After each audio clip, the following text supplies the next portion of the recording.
Attention, brave souls. What you're about to witness might make your heart race. Before the suspense takes over your screen, click subscribe now and hit the like button. Get ready for a spine-chilling experience. But be warned, only the boldest will survive until the end. My name is Caleb Monroe. I'm 51 years old and have worked as a park ranger and environmental analyst for over a decade. Most of that time has been spent patrolling Yosemit National Park, a place I've always thought of as both my sanctuary and my responsibility. I'm writing this because something happened to me in the fall of 2007 that I can't keep to myself any longer.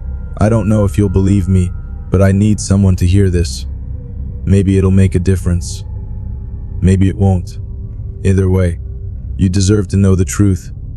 It started with something small. At first, I didn't think much of it. Animals acting strangely wasn't unusual. This is nature, after all. But the patterns didn't sit right with me. Entire sections of the park seemed empty. No deer, no bears, not even the smaller animals like squirrels or rabbits. It was as if they'd vanished overnight, leaving behind an eerie, oppressive silence. One evening, I came across an abandoned campsite deep in the woods. The tent was slashed open, and there were claw marks gouged into the nearby trees. But the marks didn't match any predator I'd seen before. Too large for a bear, too deep for anything else. And the campsite itself, it didn't feel right. The sleeping bag was still zipped up, the firewood neatly stacked, but no sign of the camper. No tracks leading away, just emptiness. That night, as I returned to my cabin, I heard it for the first time. A low, mechanical hum. It wasn't the sound of any animal, and it didn't belong to the wind or the trees. It vibrated through the air, faint but distinct, like a machine buried somewhere deep beneath the earth. I told myself it was probably some kind of equipment malfunction, a generator maybe, but the sound followed me, growing louder as I approached the edge of the restricted zone, an area closed to both visitors and most park staff. The next morning, I brought up the campsite to my supervisor. I laid it all out, the claw marks, the abandoned deer, the missing person. His response: "Animals get territorial, Caleb. It's nothing new." I couldn't tell if he was dismissive because he truly believed that or because he didn't want me asking more questions. Either way, I knew he wouldn't back me up if I pushed further. So I went back alone. Something about that campsite wouldn't let me rest. I returned to the exact spot, this time with a flashlight and a camera. That's when I found the tag. It was buried just beneath the dirt, partially exposed by the wind. A small, metallic object, stamped with a serial number and the unmistakable emblem of a government agency. It wasn't the kind of thing anyone would just leave behind. It felt deliberate, almost like it was meant to be found, or hidden. That night, the hum came back, louder this time, persistent. It seemed to pulse, almost alive, and I could feel it vibrating in my chest as I lay awake in my cabin. I stepped outside to try and pinpoint its source, but the moment I opened the door, it stopped. Just like that, silence. The kind that makes you feel like something is watching you. I didn't sleep that night. By morning, I was convinced I needed to find out what was happening, no matter the cost. And that's where it all began. The air was thick with the kind of silence that pressed against your eardrums, the kind that made you feel like something, or someone, was listening. My boots crunched over damp leaves as I followed the faint tire tracks deeper into the forest. The trails weren't on any map, and I couldn't shake the feeling that they weren't meant to be found. The further I walked, the more the world seemed to close in, the towering trees forming walls that blocked out the sunlight. It was as if the forest itself was conspiring to keep its secrets hidden. The first sign of something wrong wasn't visual. It was the smell, metallic, acrid, and completely out of place in the crisp, earthy air of Yosemite. I crouched down, running my fingers along the edge of a faint indentation in the dirt. Tire marks, heavy, wider than anything our ranger vehicles used. Someone had been here recently, and they weren't park personnel. I pressed forward, weaving through the dense brush until I stumbled upon something that stopped me cold. A camera, expertly camouflaged in the bark of a tree. It was no ordinary trail camera. Its design was sleek, almost military. My pulse quickened as I pried it loose, careful not to disturb the lens. When I flipped it over, my suspicion solidified. The casing bore a small, engraved emblem, an eagle clutching arrows, the hallmark of a government seal. There was no way this camera was here for wildlife observation. I stuffed it into my pack, my thoughts racing. Who placed it here? And more importantly, why? As I continued, the smell grew stronger, leading me to a clearing. At first, it seemed like any other patch of wilderness, uneven ground, patches of moss. But then I noticed the remnants of what could only be described as an unnatural scene. Deep grooves were carved into the soil, too uniform to be natural erosion. Scattered near the edge of the clearing were fragments of blackened metal, like shards of some dismantled machine. I knelt down to pick up a piece, feeling its unnatural coldness against my skin. Suddenly, a low hum broke through the silence. My heart leapt to my throat. The sound wasn't coming from above or below. It felt like it was everywhere at once, reverberating in my bones. I scanned my surroundings, every instinct screaming at me to run, but my feet wouldn't move. The hum faded just as abruptly as it had begun, leaving an even heavier silence in its wake. I didn't realize I'd been holding my breath until I exhaled, shaky and shallow. Whatever I just heard, it wasn't natural. It wasn't the wind through the trees or the distant rumble of a waterfall. It was deliberate, engineered. As the sky began to darken, I knew I was running out of time. I turned back the way I came, only to stumble upon yet another discovery, a series of poles, each one fitted with a strange, reflective panel. They were arranged in a perfect line, disappearing into the shadows of the forest. I followed them, driven by a mix of curiosity and dread, until I reached their apparent source. Nestled against the base of a cliff was a structure. At first glance, it could have been mistaken for a natural formation, rocky, overgrown with moss. But upon closer inspection, I saw the edges, metal seams, the faint outline of a door. This was no ranger station or maintenance shed. It was something else entirely. I approached cautiously, my breath fogging in the cold evening air.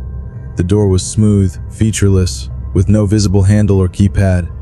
I pressed my ear to it, half expecting to hear the hum again, but there was only silence. My fingers brushed against the surface, and for a brief moment, I thought I felt a vibration, a faint, pulsing rhythm, like the beating of a heart. I didn't have the tools, or the nerve, to try forcing my way inside. Not yet. Whatever was behind that door, it wasn't meant for someone like me to find. But I had enough now to know that the park I thought I knew so well was hiding something far darker, far more deliberate than I could have imagined. By the time I made it back to the station, my mind was racing. I locked the camera and metal shard in my desk drawer, my hands trembling as I fumbled with the key. The hum, the door, the camera, none of it made sense, but together they painted a picture I couldn't ignore. Something was happening in Yosemit, and it was only a matter of time before I found myself at the center of it. That night, as I lay in bed, I couldn't shake the feeling that I wasn't alone. The forest, the hum, the hidden structure, they all lingered in the back of my mind, whispering that this was only the beginning. The air was colder near the waterfall, the kind of cold that crawls under your skin, making you feel unwelcome, like the forest itself wanted you gone. I stood there for a moment, my flashlight barely cutting through the mist swirling around the cascade. The roar of water was deafening, but beneath it, I swear I heard something else, a low rhythmic hum that didn't belong. My instincts screamed at me to turn back, but I didn't. I couldn't. The pull to know the truth was stronger than fear. I slipped behind the curtain of water, my boots sliding on slick rocks, and there it was. A steel door embedded into the rock face, so perfectly camouflaged you'd never see it unless you knew exactly where to look. I tried the handle, locked. My eyes scanned the area, and my heart jolted when I spotted a keypad mounted on the wall. This wasn't just a door to some ranger supply closet. This was something else entirely, something I wasn't supposed to find. I don't remember how long I stood there, debating whether to leave. But then, like some divine stroke of luck, or fate, I noticed a crack near the bottom of the door. It was just wide enough to squeeze through. The decision was made for me. I slipped inside, the door groaning softly behind me as it sealed me in. The first thing I noticed was the smell, metallic, antiseptic, and something else. Something earthy and raw, like decay. My flashlight flickered as I swept it across the room. The walls were lined with metal cabinets, some labeled with cryptic codes, earnings like BAUZARD and CLSFED. My pulse quickened.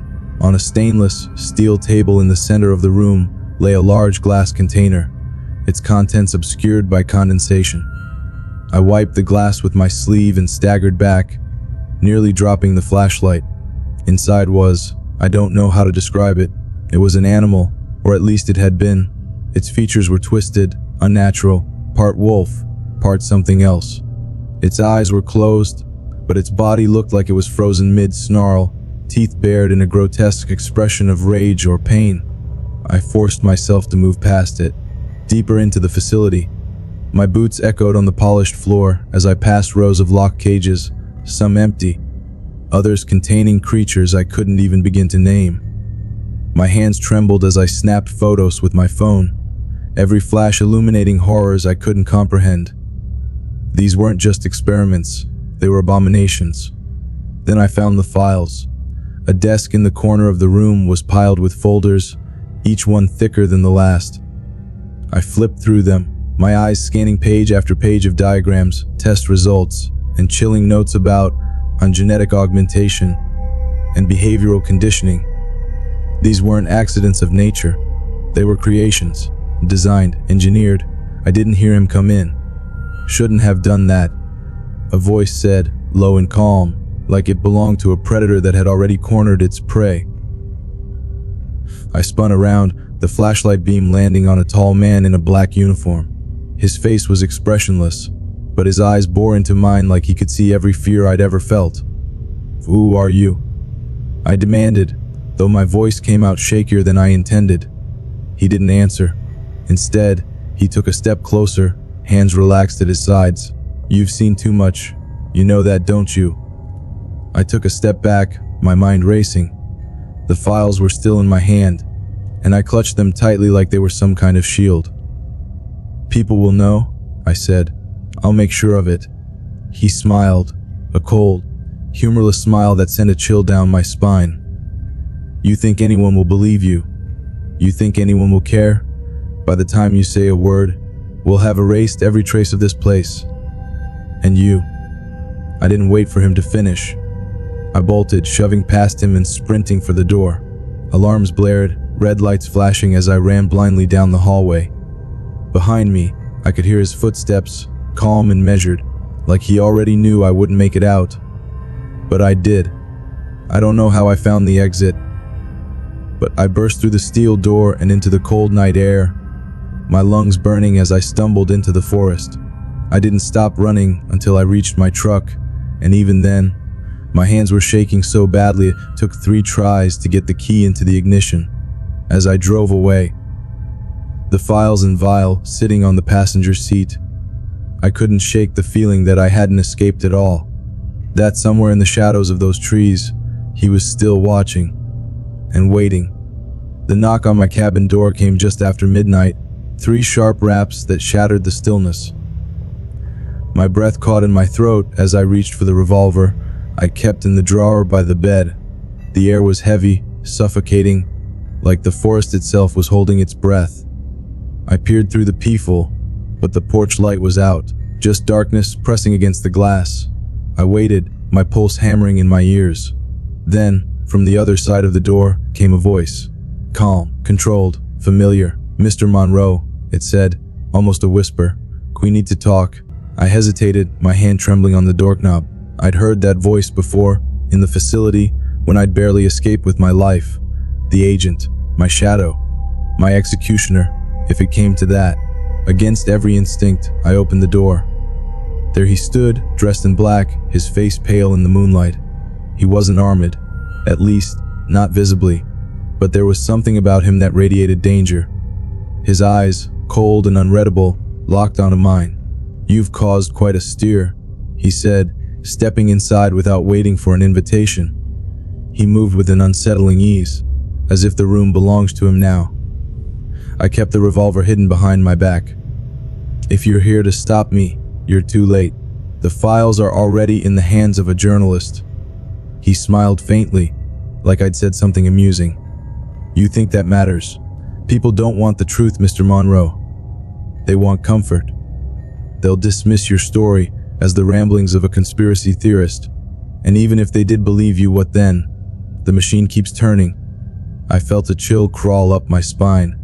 "You're wrong. People will care. They have to." His smile faded. "Do they?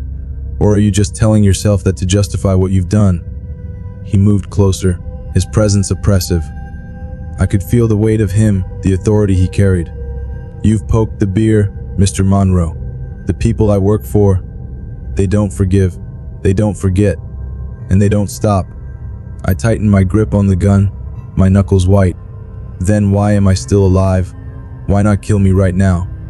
His expression darkened. "Because you're more useful alive. For now." Silence fell between us, thick and suffocating. Outside, the wind picked up, rattling the windows. I could hear the forest whispering. The mechanical hum I'd come to dread, faint but unmistakable. It was closer now. He turned to leave but paused in the doorway. "A word of advice, Mr. Monroe. Don't go looking for answers you're not prepared to live with.